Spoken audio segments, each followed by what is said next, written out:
Vote दिया नहीं दिया, किस जाति का है, गरीब है, अमीर है, निम्न वर्ग का है, उच्च वर्ग का है, इसका भेदभाव मैं नहीं करता। नमस्कार, आप देख रहे हैं अपराजिता संदेश और मैं हूं आपके साथ कौशलेंद्र यादव। इस वक्त हम मौजूद हैं हसौली पंचायत के नवनिर्वाचित मुखिया ललिता देवी के आवास पे।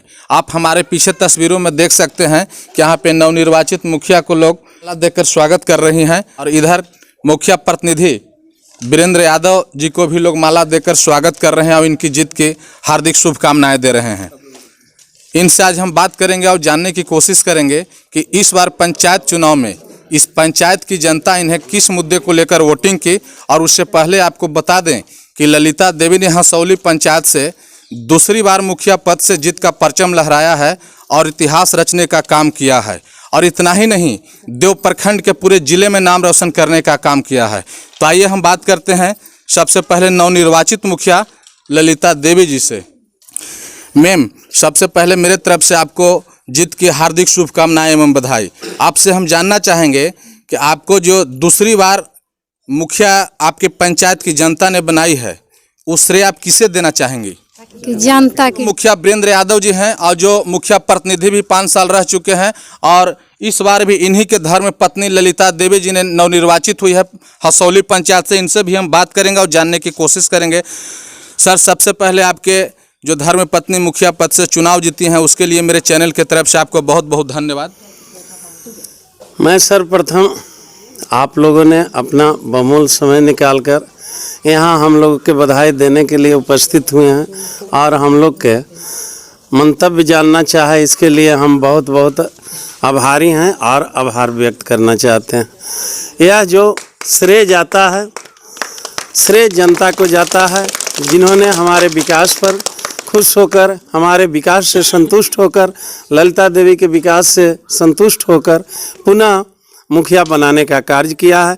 हम उन लोगों के बहुत बहुत आभार व्यक्त करते हैं। आपसे हम जानना चाहेंगे कि आपकी धर्म पत्नी दूसरी बार मुखिया बनी है, पंचायत के लिए पहला प्राथमिकता क्या होगा? देखिए, मैं बता दूं, कार्यों की जहाँ तक बात हो तो सर्वप्रथम तो मैं पुनः दोबारे ललिता जी मुखिया बनी हैं। जो अधूरा कार्य है जिसे मैं कर रहा था, पूरा नहीं हो सका, पहले तो मैं उसे पूरा करूंगा। उसके बाद मैं प्राथमिकता के आधार पर नए कार्य जो अति आवश्यक है वह कार्य लूँगा। जो चुनाव के दौरान जनता की खून देने की बात करते हैं और चुनाव जीतने के बाद जनता के घर तक नल जल योजना का पानी तक नहीं पहुंचाते हैं, वैसे जनप्रतिनिधियों के लिए आप क्या कहना चाहेंगे? देखिए, मैं स्पष्ट रूप से बता दूं कि वोट लेने के बाद या प्रतिनिधि बनने के बाद, मुखिया हो या अन्य प्रतिनिधि, विधायक हो, सांसद हो, वो सभी के हो जाते हैं, पूरे क्षेत्र के हो जाते हैं। उन्हें भेदभाव या जातिवाद या व्यक्ति को देख करके, ऊंच नीच देख करके कार्य नहीं करना चाहिए। ऐसे लोगों को मैं निंदा करता हूं और मेरा संदेश होगा जो ऐसा करते भी हैं उन्हें ऐसा नहीं करना चाहिए। उन लोग सबों के हैं और सबों के लिए कार्य करना चाहिए। आपके पंचायत में बड़े बड़े पैसे वालों के आपके पंचायत की जनता ने दरकिनार कर और आपकी धर्म पत्नी को चुनाव जिताने का काम किया, उस पंचायत वासियों के लिए आप क्या कहना चाहेंगे? देखिए, मैं बता दूं, सिर्फ पैसे पर ही या दारू मुर्गा भी कर रहे थे लोग, इस पर वोट नहीं मिल जाता है। वोट लेने के लिए हमेशा जनता के बीच होना चाहिए। मैं आपको एक उदाहरण स्वरूप बता दूं, विगत 5 वर्षों में 2 वर्ष 2.5 वर्ष कोरोना काल में बीत गया, पूरे धरती, पूरा दुनिया, जब लोग एक दूसरे से बात करने के लिए दूरी बनाए हुए थे, जैसा कि वैज्ञानिकों द्वारा, डॉक्टरों द्वारा मार्गदर्शन दिया गया था, निर्देश दिया गया था, सरकार द्वारा दिए जा रहे थे कि हमें दूरी बना के रहना है, 2 फीट की दूरी बना के रहना है।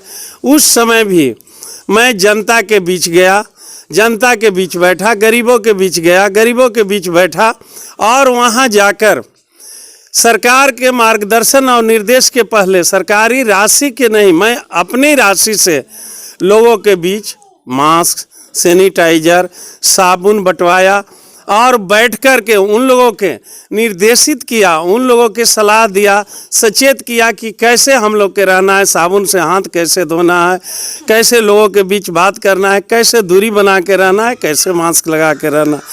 इतना ही नहीं, मात्र उसके बाद जनता के जो आपत्ति विपत्तियां आती हैं, मैं उस आपत्ति विपत्ति में भी, जैसे कहीं कहीं बहुत गरीब लोग जिन्हें बड़े लोगों के ही कहीं ब्लड बैंक से खून मिल जाता है आवश्यकता होने पर, लेकिन गरीब के बहुत परेशानी होती है।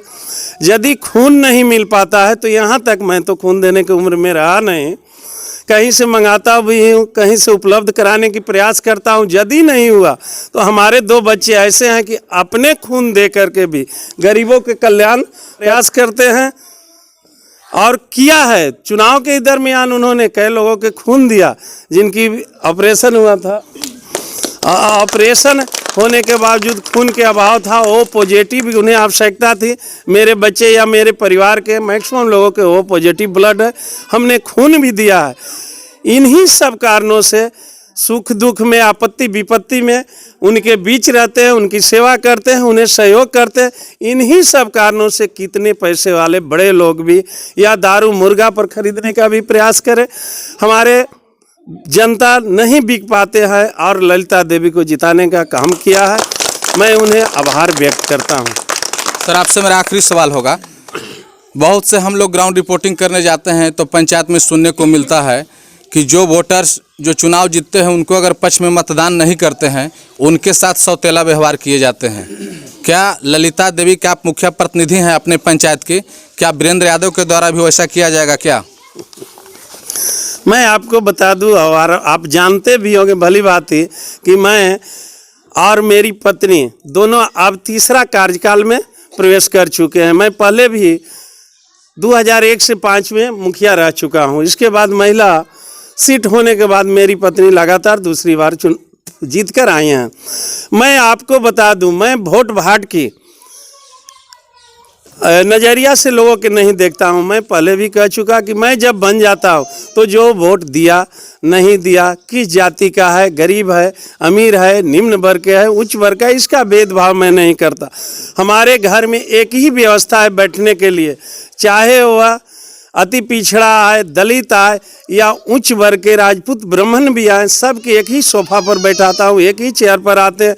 सबके लिए मैं, मेरे घर में नौकर नहीं है, सबको चाय पिलाता हूँ, कप मैं ही खंगारता हूँ। मैं इतना सम्मान देता हूँ, इसका ही प्रतिफल है। मैं इस प्रकार के कार्य नहीं करता हूँ और नहीं करूँगा। धन्यवाद। यहाँ पे कुछ महिलाएं भी हैं, इनसे भी हम प्रतिक्रिया लेना चाहेंगे। मैम, आपके पंचायत से ललिता देवी जी दूसरी बार मुखिया पद से नवनिर्वाचित हुई हैं, आप कैसा महसूस कर रही हैं? बहुत काफ़ी संतुष्ट हैं। इनके कार्यकाल 5 साल का कार्यकाल बहुत सराहनीय रहा, इसीलिए जनता इन पर पुनः विश्वास करके मुखिया बनाए हैं और हम लोग भी आशा करते हैं कि फिर अगली बार 5 साल भी इनका कार्यकाल सराहनीय रहेगा। हम लोग काफ़ी संतुष्ट हैं इनके कार्यकाल से। धन्यवाद। और भी कुछ यहाँ पे महिला हैं, आपसे हम जानना चाहेंगे कि आपके पंचायत के ललिता देवी जी दूसरी बार निर्वाचित हुई हैं, आप अपने पंचायत वासियों को क्या संदेश देना चाहेंगे? अपने पंचायत वासियों को यही संदेश देना चाहूँगी कि ये 5 साल रही, अच्छे तरीके से काम की और अच्छा शिक्षा देने का काम करेंगे और अच्छे परिवर्तन लाएंगे। धन्यवाद। दर्शकों, यहाँ पर और भी कुछ लोग हैं, इनसे भी हम प्रतिक्रिया लेना चाहेंगे। सर, पहले आप अपना नाम बता दीजिए। रामलखन कुमार। आप बहुत मुखिया जी के करीबी हैं, यानी मुखिया प्रतिनिधि वीरेंद्र यादव जी के। दूसरी बार इनकी धर्मपत्नी चुनाव जीत चुकी हैं। क्या लगता है इस जीत को किस नज़रिए से आप देखते हैं? ये जीत विकास का जीत माना जाए या लोकतंत्र का जीत? बिल्कुल लोकतंत्र और विकास का ही ये जीत माना जाएगा।